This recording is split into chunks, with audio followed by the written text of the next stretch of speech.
Cold rarely kills quickly. It creeps in, draining your body's heat until survival becomes impossible. Today, I'm sharing ancient survival tricks that made the difference between freezing to death and waking up to another sunrise. Never lie directly on frozen ground. The earth will steal your heat faster than you can replace it.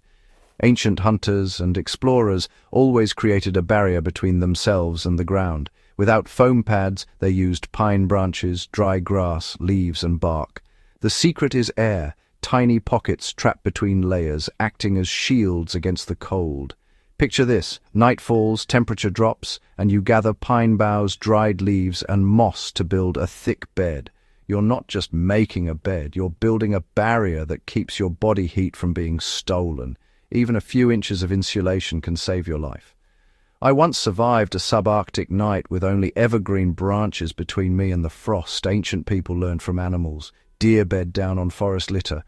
Wolves dig into snow and leaves. Survival is about copying what works and adapting it.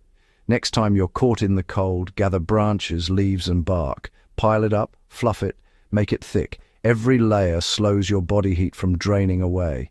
Never underestimate the ground. It's always colder than it seems. With effort and knowledge, you can turn the earth from an enemy into an ally. This ancient trick isn't about comfort, it's about survival. In the wild, it's often the difference between life and death.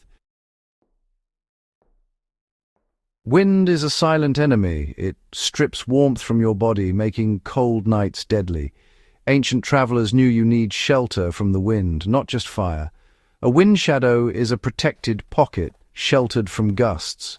Our ancestors found these havens behind rocks, in thickets, or on the lee side of a snowbank. If nature didn't provide, they built barriers from branches, snow, or rocks. The goal: break the wind, create a calm zone, and conserve heat. Wind robs heat up to 5 times faster than still air. Always pay attention to wind direction before building shelter or lighting a fire. Nestle down where the air is calmest, with your back to the wind. Use the landscape. Every ridge, tree, or snowbank can be an ally. When the wind blows, those who know where to hide survive. Before metal stoves, ancient survivors used the hot stone method to store and carry heat. Collect dry stones, never wet ones, and heat them by the fire. Once hot, use sticks or bark to move them under your bedding.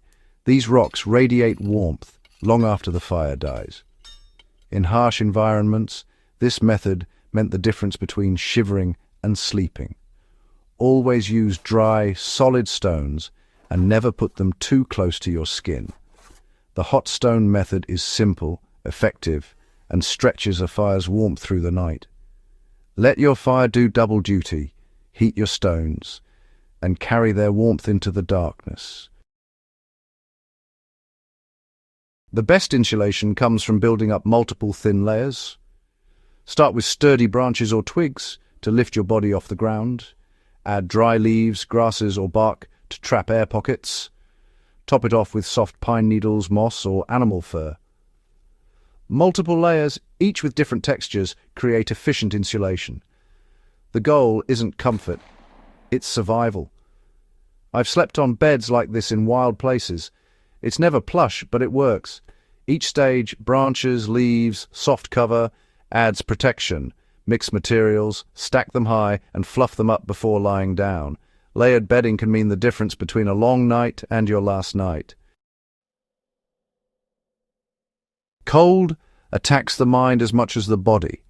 Judgment fades, fatigue grows. Survivalists stay calm, move slowly, and protect their energy. Warmth is discipline as much as it is physical. Ancient knowledge, using ground, wind, fire, and forest, kept people alive. Survival is about understanding how heat escapes and how to keep it. Remember, survival is a test of mind and body. Learn, adapt, endure.